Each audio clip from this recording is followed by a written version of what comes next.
Here we are at the first world's biggest cuckoo clock. In German, Kuckuck's Uhr. And we're seconds away from the big show.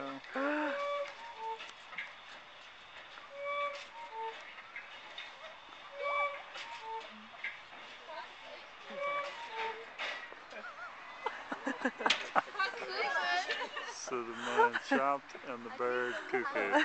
We've been there for everything. I feel like Bill Murray on Groundhog Day, reporting live from, what is that, the town for Groundhog's Day.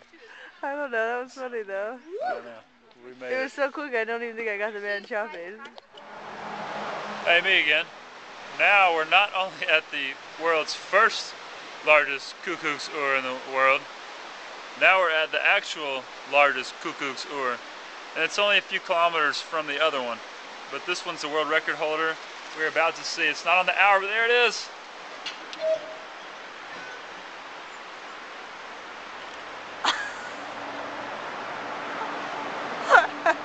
Now, because that was only the half hour, we didn't get the full show. But we heard, if you would have listened closely, maybe a little woo-hoo, woo-hoo. Well, I mean, it was big, wasn't it, right? It was so worth it. Let's go take a look inside. Okay, here we are inside the clock. And we see the enormous arm. It's twice as big as a man going back and forth. It really works. It's really that big. It's the world's biggest.